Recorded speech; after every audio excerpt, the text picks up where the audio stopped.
Hello everyone, कशा आहात तुम्ही सर्व? काम करताय ना? करतच राहायला पाहिजे. तर या व्हिडिओमध्ये आपण बघणार आहोत गावची यात्रा पार्ट 2. जर तुम्ही पार्ट 1 बघितला नसेल तर तो एकदा नक्की चेकआउट करा. त्यानंतर आम्ही चाललेलो आमच्या दुसऱ्या आजींना भेटण्यासाठी. तर तिथेही माझ्या दुसऱ्या मामाचा मुलगा आलेला होता. आणि प्रत्येक लहान मुलाची वेगवेगळी सवय असते. जसं की नवीन माणूस दिसल्यानंतर ते एकतर बोलत नाहीत, रडतात किंवा त्याच्या मम्मी पप्पापासून त्यांच्याकडे जात नाहीत.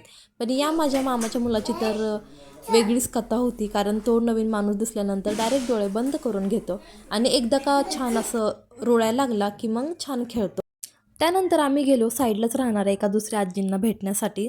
तर त्या आजीच्या अंगणामध्ये खूप वेगवेगळ्या प्रकारची फुलांची झाडे आहेत. तुम्ही बघू शकता किती मस्त आलेली आहेत फुलं. त्यानंतर आम्ही रिटर्न आलो घरी आणि आता मी तुम्हाला देते माझ्या आजीच्या घराची होम टूर.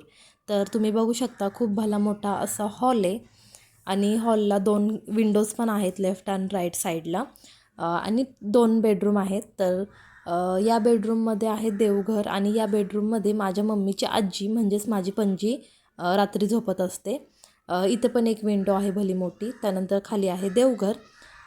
त्यानंतर ही आहे सेकंड बेडरूम. तर पसारा इग्नोर करा, कारण आम्ही गावाकडे आल्यानंतर खूपच पसारा करून टाकतो. तुम्ही पण या गोष्टीला रिलेट करणार. त्यानंतर आम्हाला आवरून जायचं होतं मंदिरामध्ये, त्यामुळे चला आता आम्ही आवरायला घेतो.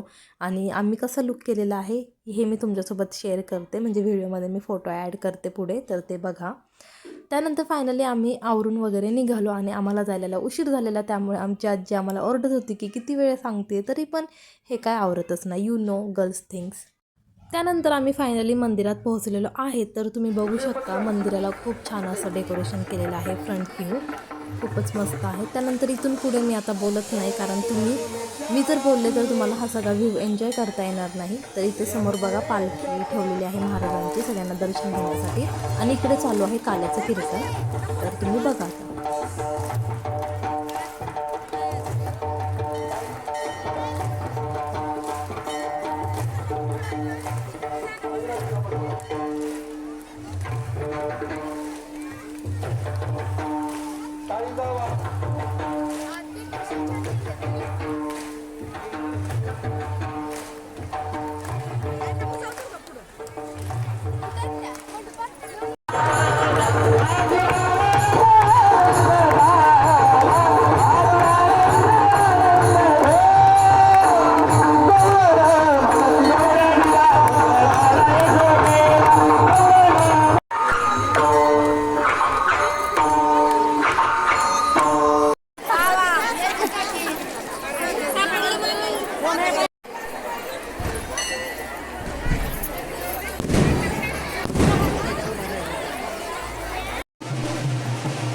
तर कार्यक्रम संपलेला आहे आणि आम्ही मंदिरातून बाहेर जाण्यासाठी निघालेलो आहोत. मी तर साईडला माझ्या मामी मावशी आणि त्यांच्यासोबतचे फोटो ॲड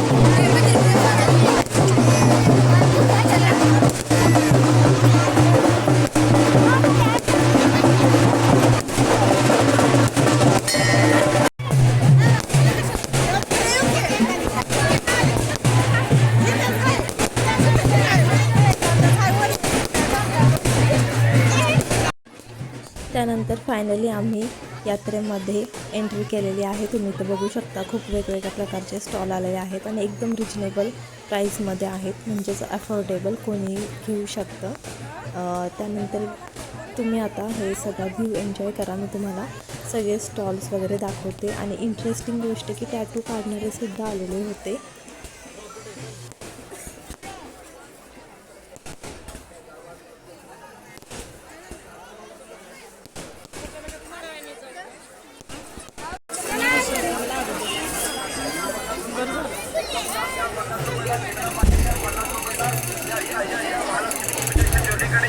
कोणती पण एक वस्तू घ्या फक्त 50 रुपयाला. या बाजारामध्ये 100 ते 150 रुपयाच्या वस्तू फक्त 50 रुपयामध्ये खरेदी करा. या सेलकडे या. आंबाडे घ्या 50 रुपयाला, गुलाब फूल घ्या 50 रुपयाला, बकेट ताक घ्या 50 रुपयाला, साडी पीक घ्या 50 रुपयाला, ब्रासलेट काढा घ्या 50 रुपयाला, मोती बांगडी घ्या 50 रुपयाला. या सेलमध्ये कोणती पण एक वस्तू घ्या फक्त 50 रुपयाला. या सेलकडे या. महालक्ष्मी इमिटेशन ज्वेलरीकडे यावं. कोणती पण एक वस्तू घ्या फक्त 50 रुपयाला. या सेलकडे या. गोट बांगडी घ्या 50 रुपयाला, मेटल बांगडी घ्या 50 रुपयाला, हात बांगडी या सेलकडे या. 50 रुपयाला, साडी घ्या 50 रुपयाला, आपल्या गावात आपल्या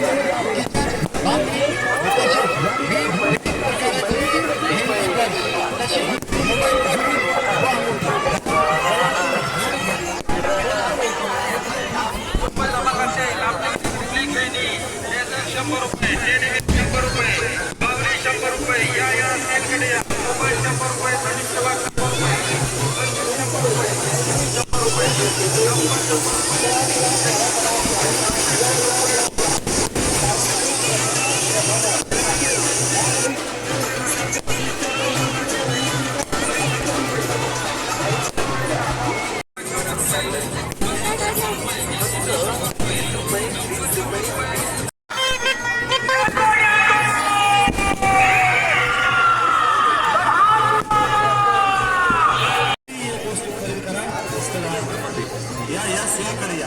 कोणतं चाप घ्या, बक्करी घ्या, भू घ्या, भू सेट घ्या, कोणतीही एक वस्तू घ्या, फक्त 10 रुपये. या 10 रुपये या. सोनियाकडे या, सानिया घ्या, शक्तीकडे घ्या,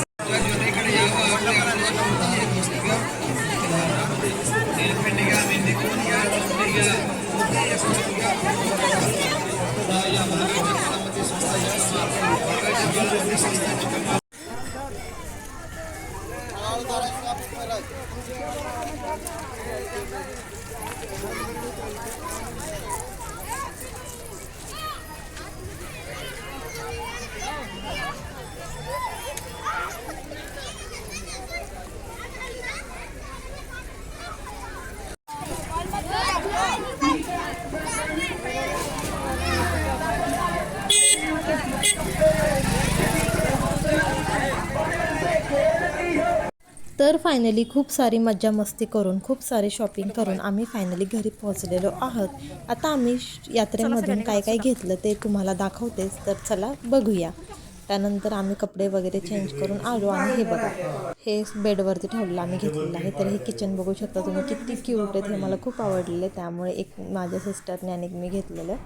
तर इकडे मी तुम्हाला माझा लुक दाखवलेला नव्हता, कारण जाताना खूपच घाई झालेली होती आणि आजी ओरडत होती. त्यामुळे मग घरी आल्यानंतर मी मिररसमोर थांबले होते व्हिडिओ काढण्यासाठी. त्यानंतर इकडे खूप असं सिरियस डिस्कशन चालू होतं की किसने कितने पैसे खर्च कर दिए आज.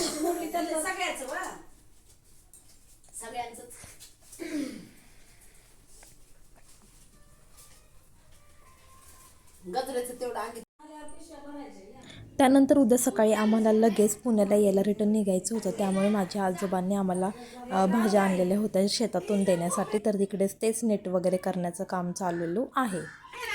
तर इकडे माझ्या मामींचं पण कुणी काय काय शॉपिंग केलं ते त्यांच्या सासूबाईंना दाखवण्याचं काम चालू आहे.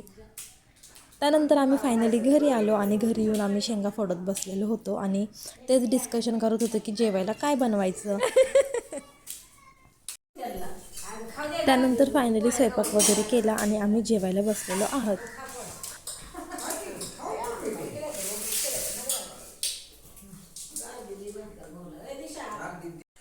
तर इकडे कोण कुठे झोपणार यावरून आमचं भांडण चाललेलं होते. तर तुम्ही बघू शकता फायनली मी झोपणार होते बेडवर.